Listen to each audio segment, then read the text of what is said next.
Hello and good morning or good afternoon wherever you are. This is Joe Ty from Values Coach, and I would like to welcome you to our webinar on cultural blueprinting. This is, I believe, two things. I believe a lot of things, but two things about this webinar. One of the most important things you can do to distinguish yourself from everybody else in your industry and your market is to get clear about your culture, to implement a great culture, and that requires knowing what you want your culture to be. In other words, having a cultural blueprint. And two, culture is ultimately the only sustainable source of competitive advantage when it comes to recruiting and retaining great people. And this is going to get to be more and more of a challenge as the job market tightens up, and eventually it will, especially for the most talented, most capable people. So today we're going to talk about the process of creating a cultural blueprint for what we call the invisible architecture of your organization. And I've done a number of webinars on invisible architecture and various aspects of that. So just a very quick review. When we talk about the invisible architecture at Values Coach, we use a construction metaphor. And when you build a building, there are essentially three stages. You lay down a solid foundation, you put up a superstructure, and then you come in and finish it off with the interior, with carpeting and wallpaper and such. In our construction metaphor, the foundation is core values, what you stand for, what you won't stand for. They really define or should define who you are.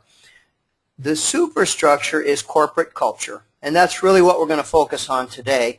The personality, the character of your organization. And then the interior finishing is attitude in the workplace.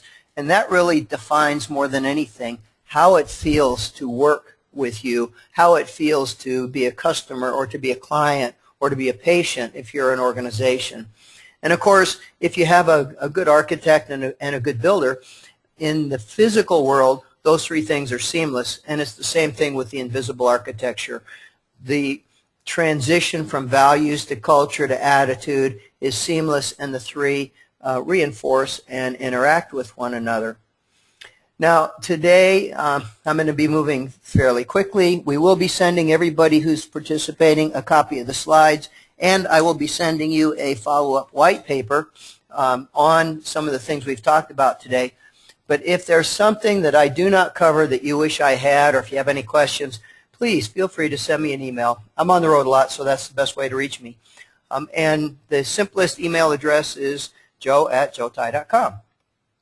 So here are our goals today. Here are the things we're going to cover. Number one, I'm going to share with you my top 10 culture stories. I'm going to look at real-world examples of organizations that have done a great or a lousy job of culture, and we'll draw some lessons from each. Number two, I'm going to share 10 of my favorite ideas for how you can create a blueprint, so you can craft and cultivate a culture of ownership in your organization. And I always say on a foundation of values, because if you don't build it on a foundation of values, it really is like building a house on a foundation of sand. Third objective, I'm going to share with you 10 of the most important things that we've learned over many years of working with many organizations on culture change, on what it takes to do it effectively and successfully. There are two questions that always come up, and I'm going to address those questions briefly. And I'm going to tell you a little bit about our Cultural Blueprinting Toolkit and the Culture Mechanic Advisory Service. And frankly, I hope you'll join us with that, because it really is one of the most important investments that you can make in your organization. And I'm going to do that all in just 60 minutes. So let's get started.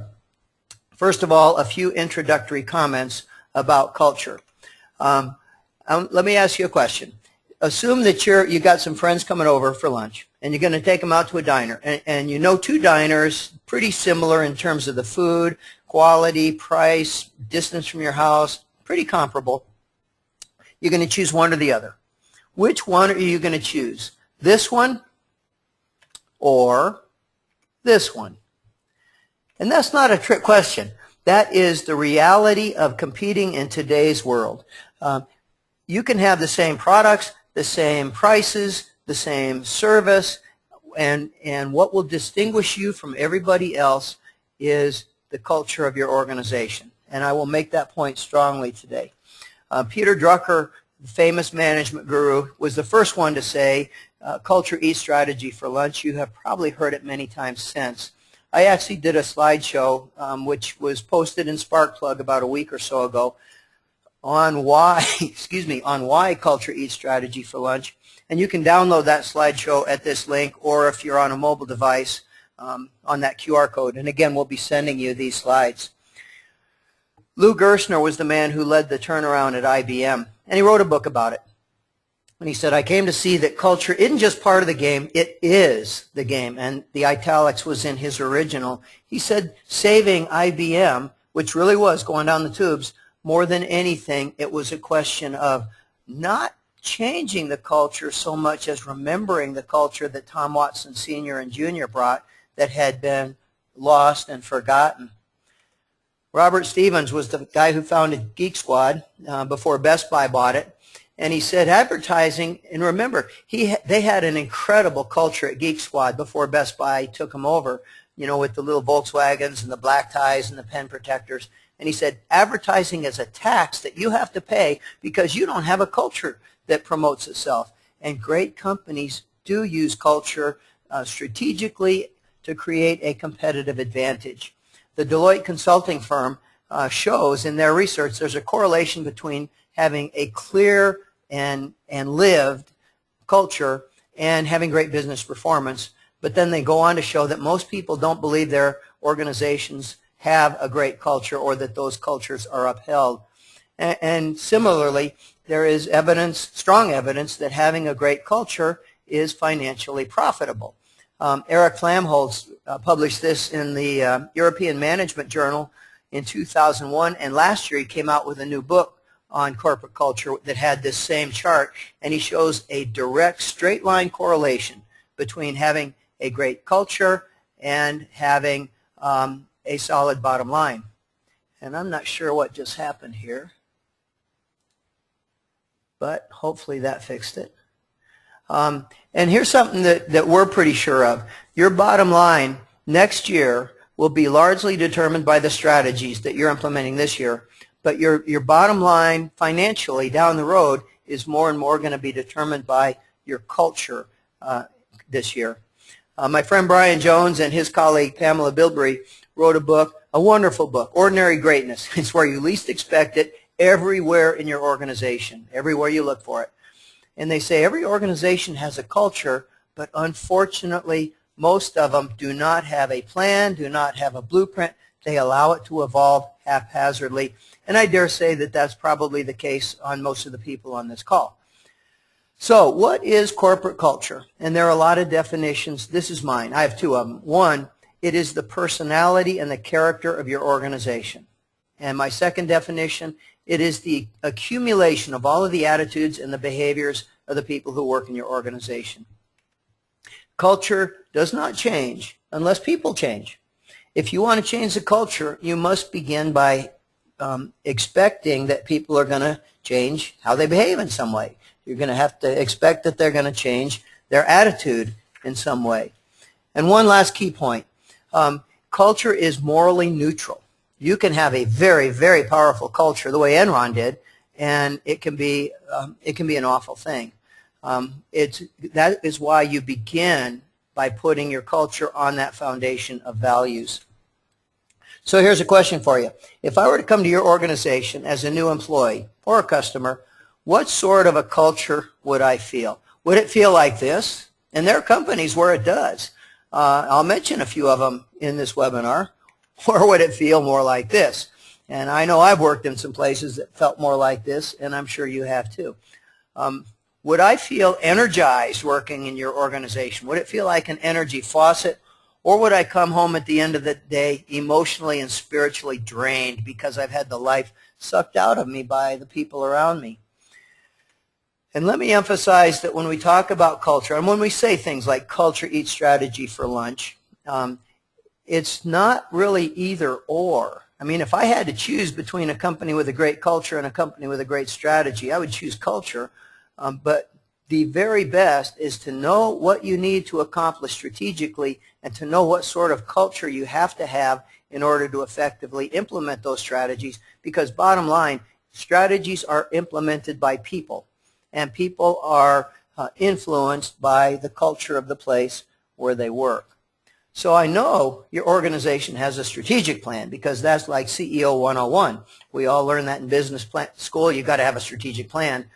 But do you have a culture plan? And if not, how would you develop, what do you need to have to develop a culture plan, a blueprint for the culture of your organization? So I would like to share with you 10 of my favorite stories. Some of them are really positive, some of them are not positive, but 10 of my greatest stories that reflect the power of culture. And of course, in today's world, you start with the greatest startup, which is Zappos. Zappos has achieved incredible publicity for their culture. People come from all over the country, really all over the world. More than 100 people a day tour Zappos facility in Las Vegas in hopes of catching through osmosis or through study some of the magic that they have created at Zappos. Their CEO, Tony Hsieh, wrote a book called Delivering Happiness. He said, we don't sell shoes, we deliver happiness. And every year, I think they may have gone to every other year, but this is the most recent one I have. Every year, they ask all of their employees, what do you think of our culture? And they publish a culture book, and it's full of pictures and what people say about the company, and it's great reading. And Tony Hsieh says, your culture is your brand.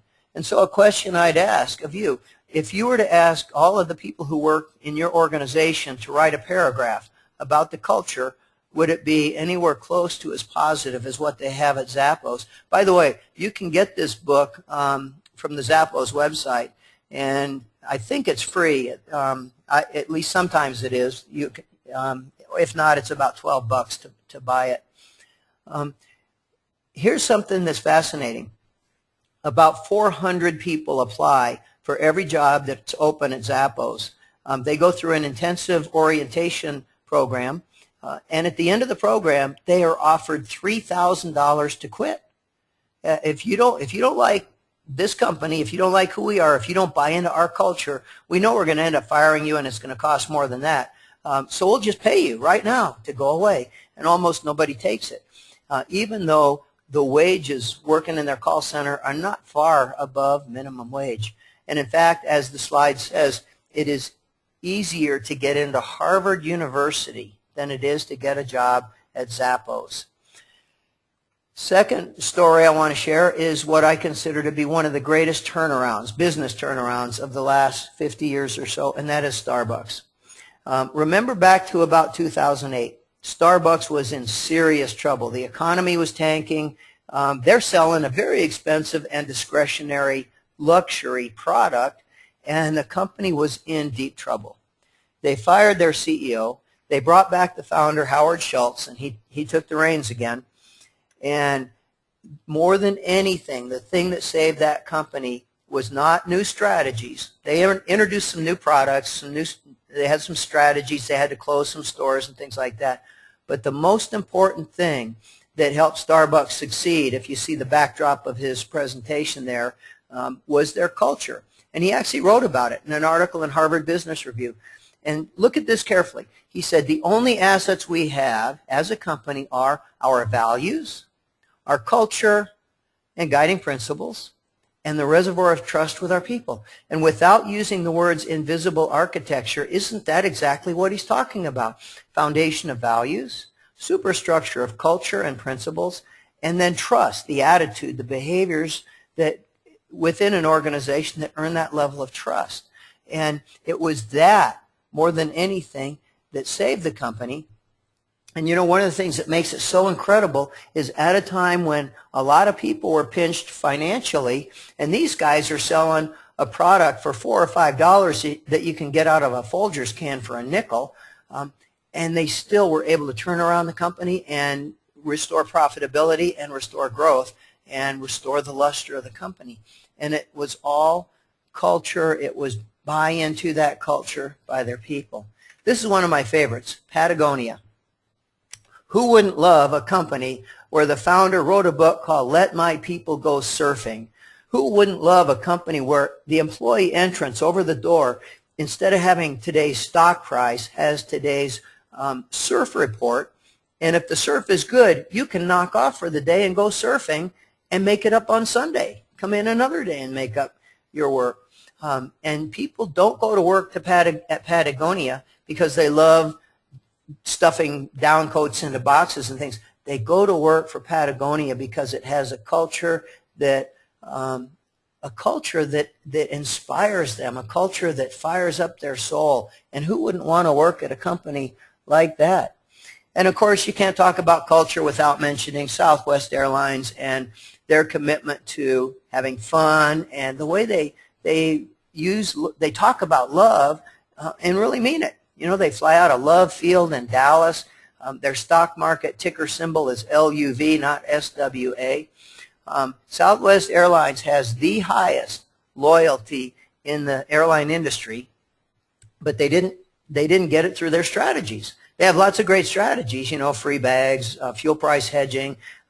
They're strategically a very solid airline, but what makes them who they are is their culture. You know, you may fly United and you may fly Southwest, and if you do, you know, they're flying pretty much the same airplanes. They're recruiting the same kind of people to be flight attendants and pilots and mechanics, but they could not, the experience of working for them, the experience of flying for them could not be more different.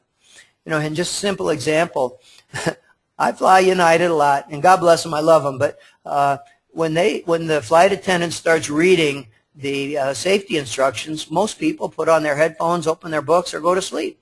At Southwest Airlines, they don't let you do that. When David Holmes here does it as a rap song, he gets everybody on the plane engaged. And if you'll notice, that picture is a screenshot from the fact that CNN was covering it. Millions of dollars of free publicity that is earned as a result of a great culture. It's exactly the point Robert Stevens and Tony Hsieh were making. Your culture is your brand. And if you got a great culture, it is worth a lot of money's worth of advertising.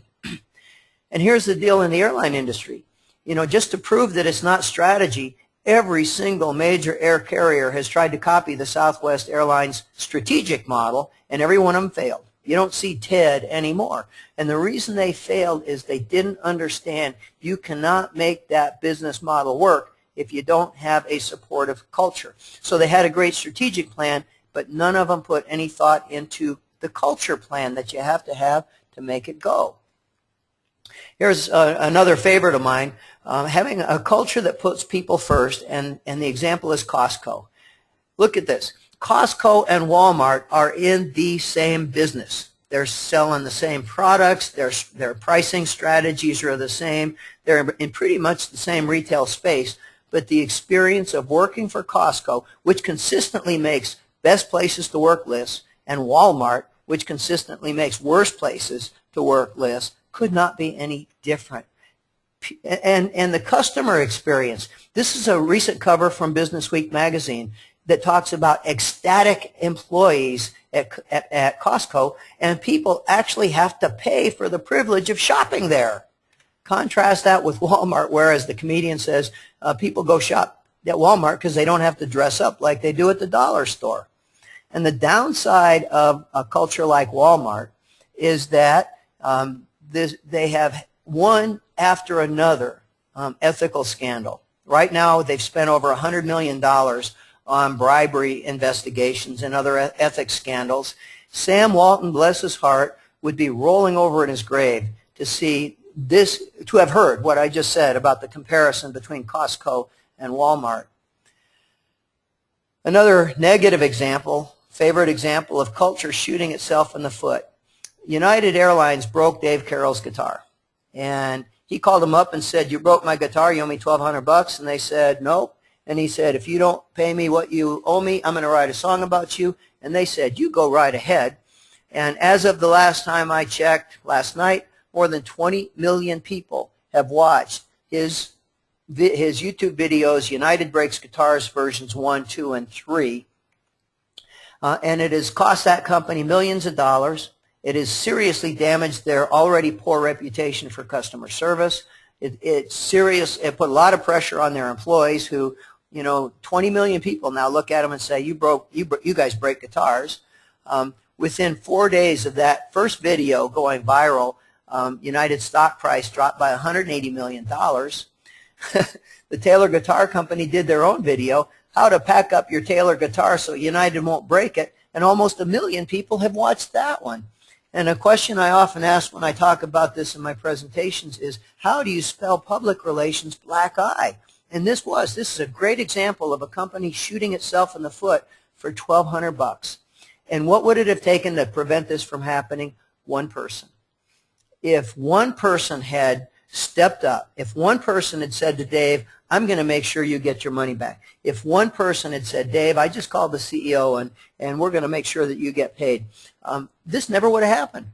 If it had happened anyway, the video gets posted, but the first 50 responses, instead of the, as of last check, more than 80,000 people who have posted negative comments, if the first 50 responses had been United employees thinking like owners, Dave, this would not have happened if I was on the plane.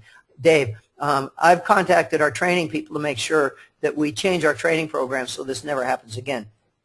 Dave, I just sent an email to the CEO and don't give up, we're going to get you paid. If the first 50 responses had been that kind of response from an employee thinking like an owner, it never would have happened. And you know who the real losers are? And this is always the case when you got a lousy culture. It's the people who work there. I fly United all the time, and I love them. I really do. I think they do a great job. The people, if I'm nice to them first, they're always nice to me in return. They always do a good job. See, the problem with United is not the people. United does not have broken people. United has a broken culture, which, by the way, is why they got taken over by Continental. And it just gets worse, doesn't it? Dave has now done 3 videos and written a book, all of which, I mean, look at that cover, a picture of a broken guitar, all of which just paint this horrible picture of United, and for $1,200 and or one person thinking like an owner, they could have short-circuited the whole thing. Here's my favorite story of a culture crash and burn hostess. This is one of the saddest funerals of all time, the funeral of the Twinkie. And, fingers are pointing every which way. Who really killed the Twinkie? Labor is blaming management for being greedy. Management is blaming labor for being greedy. And they're all wrong. What killed Hostess was a culture of labor management hostility. Nobody on either side of that bargaining table was thinking first and foremost about the company. They were all thinking about themselves. And nobody was thinking like an owner, including the management, including labor leaders. And as a result, it was like they pulled out a pistol, pointed it right there at their big toe, and pulled the trigger, and the company died. Another negative example, Home Depot. Home Depot was chugging along great. They hired this hotshot CEO from General Electric, Robert Nardelli, and he implemented all of these hard-fisted GE strategies. He centralized purchasing.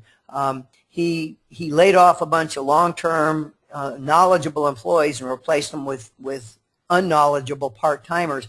Short-term, it all worked. All those strategies worked, as you would expect if you eat your seed corn, which they did. But the cost was he violated the values of the company. One of their values is entrepreneurship. And by centralizing decision-making, he deprived his managers of that opportunity. One of their values is people, and he stepped on people. And the board wanted him to go away so bad, they paid him about $250 million just to make him disappear. I'm sure there are a lot of people who wish they could have that kind of, golden handcuff. Story 9 is from our own experience. We've been working with the Values Collaborative and the Values and Culture Challenge for years, and we've had nearly 100 organizations now participate. And this is based on the interaction of personal and organizational values, which is not a topic for today, but you really have to understand that organizational values must align with personal values. This is an outline of our course, and you can download the 400-page workbook on our website. I'll include it in the white paper. But what we do is we teach people how to teach the course, both in their community and reaching out to their organization. These are the values trainers from Sydney Regional Medical Center, picture taken a couple months ago. And they reached out and they brought in another small hospital, and they're reaching out to their community, and they're making these 12 core action values a part of their organizational culture. One of our other CEOs, Paul Udemark at Fillmore County in Geneva, Nebraska, said, I got a whole new team and didn't have to change any of the people. That is what happens when you start working on culture. And the collage down there was made by one of his employees, and it's so pretty I've stolen it. By the way, the next Values Collaborative training is going to be December 9th through the 12th in Princeton, Illinois. If you'd like more information, send me an email or call Michelle in our office. And then this is the greatest culture change story of all time. And it's not a company, it's not a business, it's a social culture change story. And I'll ask you, do you remember these days? Are you old enough to remember these days when people smoked literally everywhere, on airplanes, in restaurants, in hospital rooms, in cars, and nobody thought anything of it?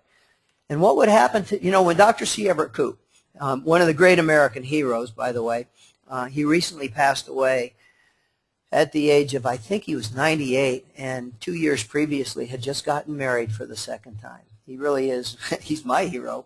And when he said we're going to have a smoke-free society in 1986, people wondered what he was smoking, because back then smoking was ubiquitous and people were, it's an addictive drug. And a lot of people thought it was impossible. But what would happen today to somebody who lit a cigarette on an airplane or in a cafeteria? They'd get this sort of treatment. And here's a key point. The power of culture is such that we don't need to have signs like this anymore. If somebody lights a cigarette on an airplane, it will not take the air marshal or a flight attendant to tell that person to put it out. It'll be the people around them. And what if you had the kind of culture that when somebody started whining and complaining, started bullying somebody else, started talking about a coworker behind that person's back, what if the people around them looked at them and said, we don't do that here? Culture is a much more powerful source of discipline than the disciplinary process. If you can make it a part of your culture that certain expectations are demanded, you don't need to have a lot of discipline. So here are my top 10 culture change strategies. And it will not surprise you that I say begin with getting clear about what your core values are. One of the famous frameworks in business is by McKinsey. This was first popularized by Tom Peters in his book In Search of Excellence back in the mid-'70s, best-selling business book of all time until recently. And look in the middle of their framework is shared values. And I see that as being both organizational values, meaning that people who work in your organization buy into and know the values and know what it means in terms of what's expected of them, but also personal values. It means that they know what their own values are, and there is an alignment between their values and the values of the organization. Tony Hsieh, in the book that I recommended earlier, I think this might be the most important sentence in a management book of the last 20 years. Committable, meaning that people are committed to them, core values that are integrated into a company's operations. Here's an example of how it works at Zappos. One of their core values is humility. They didn't have a management consultant write that for them. Tony Hsieh in his book said, here's how we live that value. We have actually turned away a lot of people who want to work for us who are very smart, very driven, who could make us a lot of money, but they are arrogant, they are narcissistic, and they would ruin our culture. And so we don't hire them. And that to me, that is a great example of values that are integrated into an organization's operations, and they serve as a guide for employees to make their own decisions. And again, another example from Zappos. They have, in their call center, most call centers have a clock on the wall, a computer program. It tracks how many calls you make, how long you spend on each call. If you don't make enough calls, if you don't get people off the phone quick enough, you get written up. At Zappos, they say you take as long as you want. Take as long as you want, talk about anything you want. Just get to know our customers, make them feel like friends. The record call is 7.5 hours on one call. Now, this company's selling shoes. People call them up for psychotherapy because they're lonely, and they say that's okay. And by being clear about what their values are, create wow through service being value number one, it gives their employees that guide to make their own decisions about when to hang up the phone. They don't need a blinking red light to tell them that they're over time. One of the tools in our cultural blueprinting toolkit that we use quite a bit is this values, behaviors, outcomes continuum. It is really important when you make a statement of values for yourself personally or for you're part of an organization or for the whole organization that you're clear about what you're talking about. Most organizational values statements are primarily outcomes. They're not values. So when a statement of values says excellence, quality, productivity, safety, things like that, those are all outcomes. And the reason it's important to be clear in your mind about what you're talking about is that outcomes are achieved by behaviors. So, for example, trust is really important. If you read the book by Stephen M. R. Covey, The Speed of Trust, he says, the absence of trust is like a tax on your organization. It makes everything cost more and take longer. And he's right. When Warren Buffett buys a company on a handshake, he saves months, if not years, of due diligence, saves millions of dollars in lawyer fees. And then he says to the CEO, I'm your new owner, but I'm not going to micromanage. I want to hear from you about once a year. Tell me how you're doing. And he has made literally billions of dollars by creating a business based on trust. But what are the behaviors that earn trust? Well, honesty, reliability. In my opinion, humility is one of them. I don't trust arrogant people. I imagine you don't. And stewardship. Those are the four corners of integrity, which is the core value in this case. So being clear, we want to have an organization that is a trusted advisor. So a term that's used a lot lately. Well, what are the behaviors that define that, and what value will inspire people to live that? And so to have that foundation of values on your culture, I think it is imperative that you have a statement of organizational values that everybody in your organization is expected to know by heart. And this is one that I always have people look at me cross-eyed and, oh, you got to be kidding. And no, I'm not kidding. You know, for one thing, if we can expect kindergarten kids to learn the Pledge of Allegiance by heart, why can't you expect your employees to learn 4 or 6 or 10 core values by heart? Zappos has 10 of them, and every employee knows by heart all 10. And this is what a great statement of organizational values does. 1, it defines who you are, what you stand for, what you won't stand for. 2, it taps into people's emotions. People are emotionally engaged with something like, at Zappos, create fun and a little weirdness. I mean, that will touch people emotionally, and it inspires action, and it's aligned with personal values. And perhaps not most important, but very important in our world today, a great statement of values will help you promote your company and recruit and retain good people. And I'll give you an example of how it can work. One of the hospitals in our Values Collaborative and involved with the Values and Culture Challenge is Memorial Hospital of Commerce County in Douglas, Wyoming. I was just there a couple weeks ago. They are one of the top 100 critical access hospitals in the country. First time I met with the management team, I asked them all, what are the values of this company? Nobody knew. 50 people in the room, nobody knew, even though right outside the door the silly little acronym CARE is posted. So I said, I'm going to give you 3 minutes. You break up into groups of 3 or 4, talk about values. In 3 minutes, I want you to come up with a set of values that would inspire you, make you proud to be a part of this organization. Each group report out. We'll keep track of consistent themes. Here's what they came up with. Notice the difference. There are a few similarities, but the new list is substantially different. So then I asked, if you could choose the old one that's been around for nobody knows how long, or this new one that it took you 3 minutes to come up with, what would you choose? And of course it was the new one. So that raises the question. If you can in 3 minutes come up with something that is more inspiring, creates more pride than what's hanging on the wall right now, what if you engaged your entire organization in that dialogue? What if you reached out and engaged the entire community in that dialogue? And they did. And look what they came up with. They now have a statement of values that has 7 core values. That's that foundation. Each statement has each value has a statement of underlying fundamental principle that essentially defines their culture. And then on the right-hand side, each value has a list of about 5 behavioral and attitudinal expectations, which is the interior of that invisible architecture. So they went from this silly little acronym, CARE, that nobody knew because nobody took it seriously, to a robust statement of values that will do all of the things that Tony Hsieh said a statement of values should do, those 5 criteria that I just outlined. And I think that's something every organization should do every 3 or 4 years. Pull them off the wall and review them. And if you don't change them, well, that's fine, but what that does is it reinforces for people why these are important.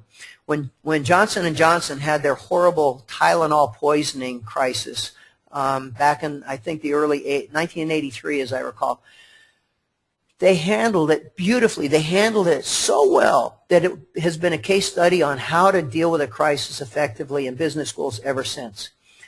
What is less well known is that 2 years before that, their chairman and CEO, Jim Burke, had pulled their statement of values off the wall, the J&J Credo, asked his managers, do our people know this? And the answer was no, and he mandated a full day of training for every employee in the company on what the J&J Credo meant. And when his top team got together to talk about the poisoning crisis, sitting in front of every chair was that statement of values. Strategy number 2, take off the rose-colored glasses and assess your current culture. This is one of the tools in our cultural blueprinting toolkit. And what we'll do is we'll get a group of people, everybody in a hospital. This happens to be from a senior leadership team retreat. And we ask people, where do you fall on this continuum between accountability, like complying with rules, showing up on time, people are accountable for that, versus living values and being emotionally present. And in a very simple graphic, this shows you that this organization is a very left-brain, very accountability-focused organization. And you can guess that there's not a lot of laughter. You can guess there's not a lot of people taking ownership. The only thing that they did better than 2 on a 4-point scale was pride. But, you know, look at the down below, saluting versus laughing. And you can, you know, this might be appropriate for, I don't know, a penal institution or maybe a mortgage banking firm, although even that's pretty far to the left. So just this simple diagnosis says, you know, there's a lot we could do to enhance loyalty. There's a lot we could do to enhance people's asking good questions, which got a horrible response as compared to saying the right words. Strategy number 3, be clear about what you expect of people, including establishing zero-tolerance behaviors. It is absolutely heartbreaking when you read about things like bullying, rumor-mongering, what's called lateral violence in organizations. And you do not see that in excellent organizations, and that is a management responsibility. Florence Nightingale, more than 100 years ago, wrote a letter to her nurses, the nursing students in the school that bears her name.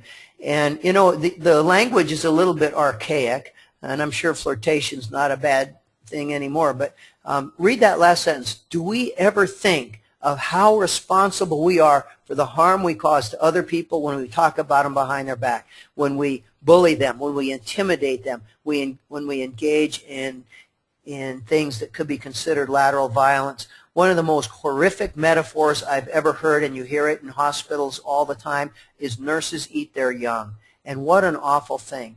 And one of the things that if you want a great culture, you have to define what are the zero tolerance behaviors that we simply will not put up with.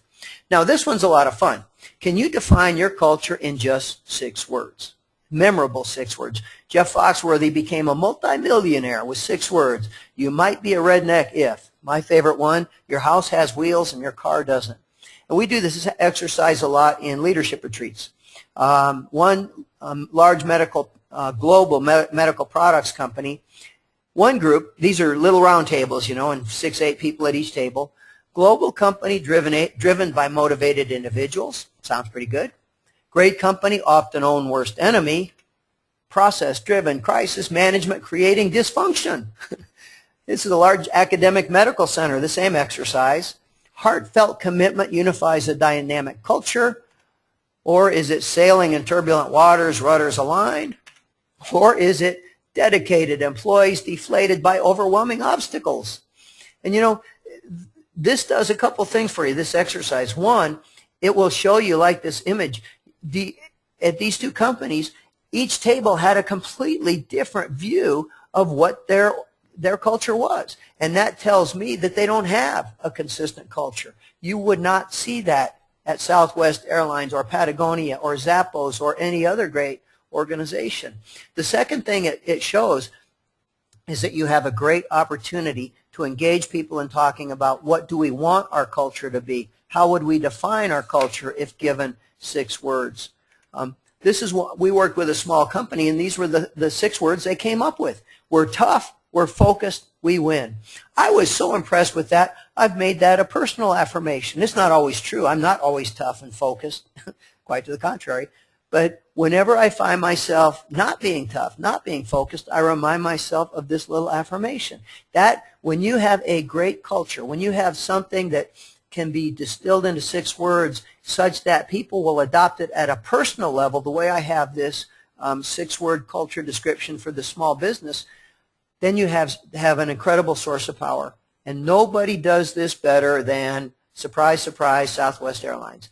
They have a motto that captures their culture in 6 words. Servant's heart, warrior spirit, fun-loving attitude. And if you count the hyphen, that is 6 words. And anybody who knows that company well knows this is a great description of what their culture is. Strategy number 5. This is another fun one. Imagine that you had a book written about your company and its culture, as many have had. What would the title be, and what would it say on the back? Here are two companies. I've already mentioned Chenard's Let My People Go Surfing. T.J. Rogers is the CEO of Cypress Semiconductor in the Silicon Valley. His book says No Excuses Management, and they mean it. One of their core values is we have 0 returns because we get everything right the first time. That's a core value for them.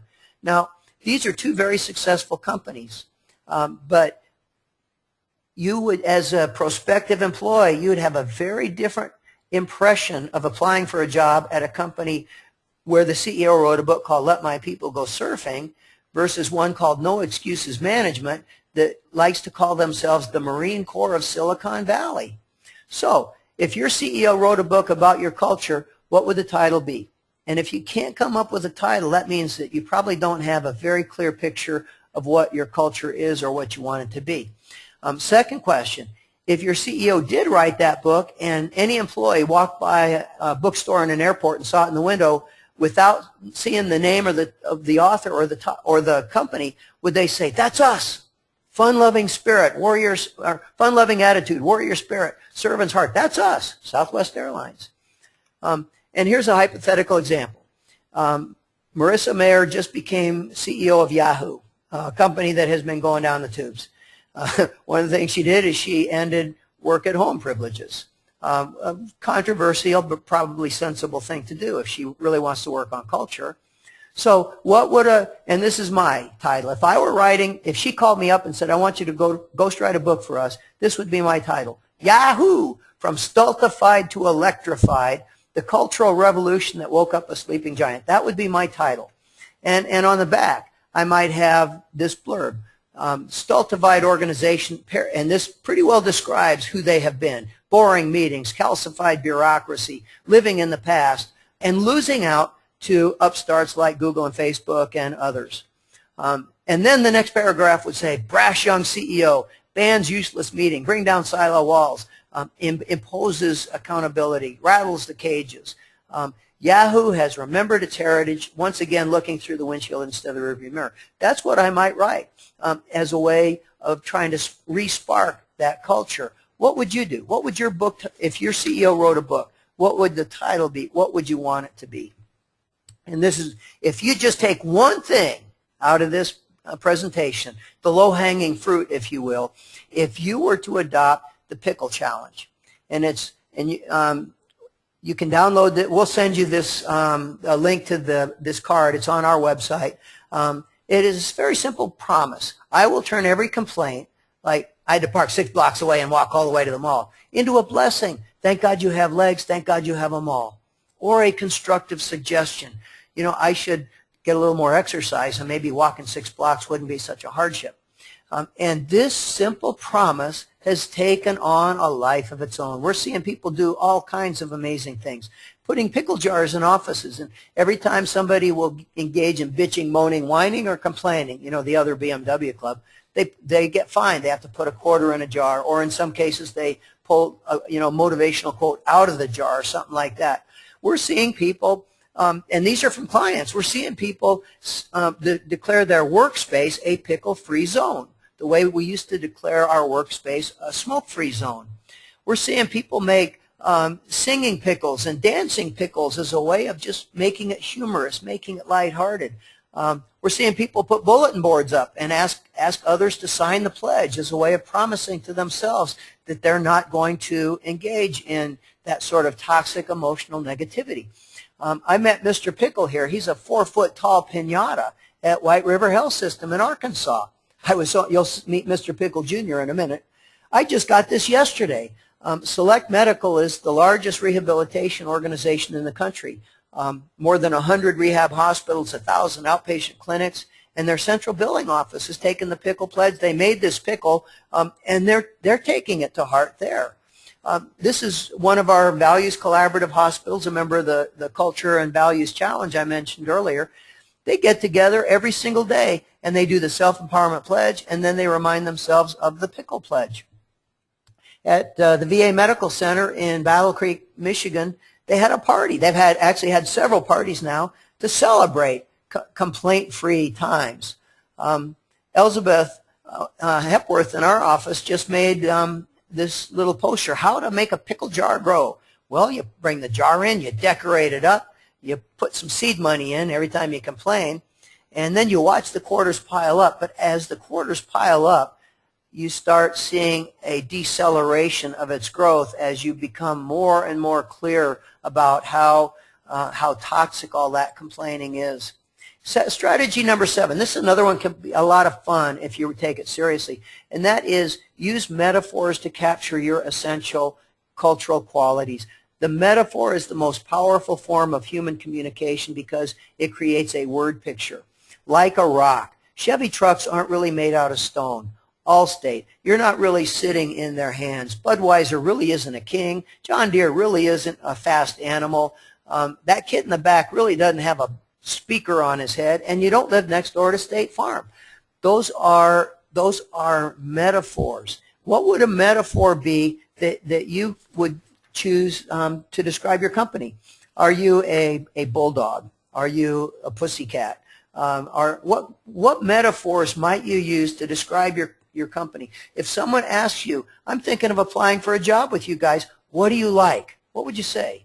You know, we are tenacious like a pit bull. We are, what would you say? We are friendly like, you know, we chat a lot like a parrot in a cage, but we say the same things over and over. Not one I would recommend, I suppose. And then this is another tool that's in the Cultural Blueprinting Toolkit. And this might be the single most important tool you can use for creating a blueprint. It's the culture, the culture mapping schematic. And we start with an assumption in the middle that you want to have a culture of ownership. And then why? What would the benefits be of having a culture of ownership? That's in that next ring. Well, safety certainly goes up. There's a lot of research that shows more engaged people thinking like owners, fewer accidents. Quality goes up. Customer service gets better. Productivity goes up. All of those things happen. Loyalty certainly goes up. The next ring, what do you need to do to make that happen? And these are the 8 essential qualities of a culture of ownership that are in my book, The Florence Prescription. If you don't have that, you can get one from our office for $5. It's worth the read. And then the outside ring is how do we do it? What are the strategies? And again, those are taken from my book, All Hands on Deck, which describes how do companies with legendary leaders at companies like Mary Kay, IBM, Hewlett-Packard, how did they create the kind of culture that stood them for not just years but decades after the founder left? And here's how it worked. You start by asking, what do we want? You identify one element of a culture of ownership. So, for example, loyalty. And I had one participant in this exercise describe it as being like a bank vault, where you have to get all the tumblers to line up. There's no right or wrong answer. You can make these tumblers go in any way you can, and it's not exclusive. You can do as many as you want. We're going to focus on loyalty. So what does it take? And again, any characteristic in the second ring will help you build loyalty, but we're going to focus on pride. So you say, so how do we enhance more pride in our organization to build a stronger sense of loyalty? And you go to the outside ring. And again, any one of those elements in that outside ring will help you build pride.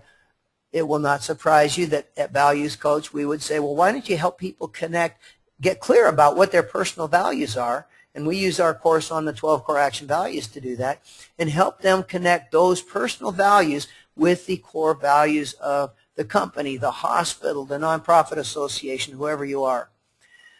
Strategy number 9, buy the Cultural Blueprinting Toolkit.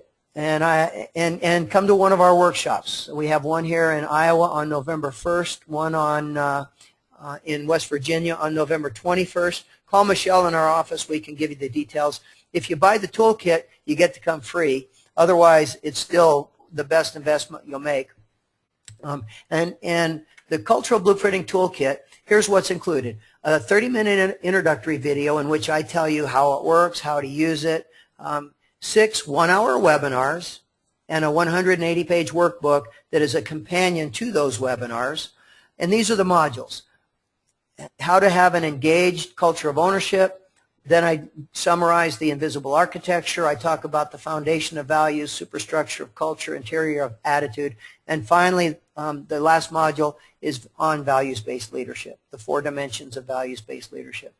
And I would also encourage you to subscribe to my weekly Culture Mechanic Advisory Service. Once a week I send out an email newsletter that describes strategies or real-world examples of people who are doing great things on culture. So let's wrap up. These are the 10 most important factors that we've seen for successful cultural transformation, and it begins by absolute commitment by the top leadership team. One of the biggest, most frequent excuses we hear for why people don't want to be part of it is, well, we don't see the leaders walk the talk, and the leaders need to be behind it. That doesn't mean they have to have all the answers. Often it means that they get it started and then they turn it over to a cultural blueprinting team, a spark plug group, the middle management team, but they have to be behind it. And the second thing, and this might be the best predictor of whether you're going to have a successful initiative or not, and that is the enthusiasm of middle management. If their attitude is, oh God, another program, it's really going to be a tough go. On the other hand, if they look at it and say, wow, this can really help us create a great organization, I'd be proud to be a part of this, then you know that you're going to be much more successful. And the middle management response is truly the antidote to program of the month syndrome. The third success factor that we see is a growing core, we call them spark plugs, up and down the organization who are really buying into it. People bringing pickle jars in, people taking the self-empowerment pledge in our examples, people who are really engaging and committing to it at a personal level. Number 4, be very clear about what Zig Ziglar called WIIFM radio station, what's in it for me. What are the personal benefits to me of helping you foster a culture of ownership, of helping you enhance employee engagement, of helping you build a more positive, more productive organizational culture? What's in it for me? One example, we often recommend that our clients contract with Dave Ramsey and bring Financial Peace University into the organization. Why? Because most organizations today are struggling with doing more with less, and how do we meet all of our financial obligations? Well, guess what? All of your employees are struggling with the same thing, most of them. If you go to them and say, we're going to be asking a lot of you, but we also know you're struggling with the same things, we're going to help you if you help us And that's not even conditional. We're going to help you, and then we hope that you're going to help us. Number 5, make it fun. That's where something like the Pickle Challenge. You know, we have seen dancing pickles, hula pickles. We've seen the pickle jar. Make it fun. Whatever you do, try to make it fun because people are much more likely to get engaged if they're having fun. Number 6, don't try to be somebody else. Start from where you are. That's why it's so important to do some of those exercises that try to gauge what your culture is now. Have an idea of where you want to go, but you're not overnight going to become the next Zappos or Southwest Airlines. Get clear about who you are and then create a blueprint, a roadmap to where you want to be and work toward it. But don't try to become somebody that's not you. You're not going to be the next Zappos if you're a mortgage banking firm. It's just, well, I shouldn't say that. Maybe you are, but unlikely. Number 7, you got to move quickly. And these are 2 terms from physics. And one of the webinars I did a while back was on the physics of cultural transformation. You have to achieve escape velocity. That is when a rocket ship gets moving fast enough to escape the gravitational pull of the Earth. Same thing for you. You've got to have enough people moving fast enough to escape the toxic emotional negativity, the cynics, the critics, the ones who don't want it to happen, the passive-aggressive behaviors.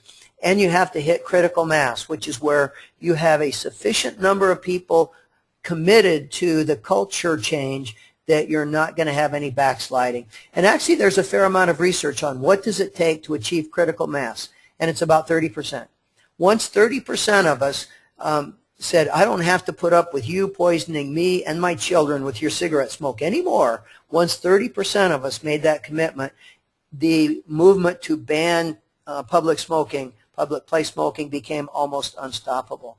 You have to plow through the resistance. It is always going to be there. And you know, here's the thing. The people who are most resistant to positive change are often the people who most need it. So you've got to move from a culture of optionality, which too many organizations have. Well, we're going to do this, but you don't have to be part of it, to a culture of ownership, and you cannot allow people to opt out. You know, if you're going to rewrite your core values, once that process is done, you've got to expect everybody's going to live by those. They can't opt out of them. You can't have people who, you know, I do my job, but I'm going to have a negative attitude. You cannot allow that. That's a culture of optionality. And number 10, you will be more successful to the extent you can reach out and engage a larger community. I mentioned earlier I was in Douglas, Wyoming at Memorial Hospital, Converse County, about 2 weeks ago now. I was talking about building a culture of ownership and a support group culture where it really feels like we support each other. And I said, what if, you know, we, on a tough day, what if we gave everybody root beer floats? And I got this email yesterday from somebody who was not a hospital employee, someone from the community, and this is what it said. People from the county bank went out and they sent root beer floats to Solutions for Life, a company that helps with mental health challenges people have. Solutions for Life then sent root beer floats on to the Douglas Police Department, which is where I got this from, and who knows who they're sending it to. But what it's doing is it is taking a cultural initiative in the hospital, and by doing something that's fun but meaningful, it's spreading it out to a larger community. So let me answer the 2 questions that come up most often. 1, how do you deal with the toxic people who want to stop it? Number 1, distinguish between cynics and skeptics. You answer the questions of the skeptics because they're good questions. Marginalize the cynics and do not let them stop you. You have to push ahead through that. And eventually, some of those people will come around. They'll realize that they are the problem, that they can improve their lives by getting on board. But at some point, you have to say, you know, you need to find another bus to ride. And then how do you maintain cultural momentum? Make it fun and keep doing new things, but never lose sight of the bottom line, what your values are, what the key elements of your culture are. And one last thing, the ultimate beneficiary of cultural transformation just might be you personally. Barbara Kimball wrote the Robert Wood Johnson report, and she said leaders who reported working on cultural transformation found that they learned about their own gifts of communication, understanding, curiosity, etc.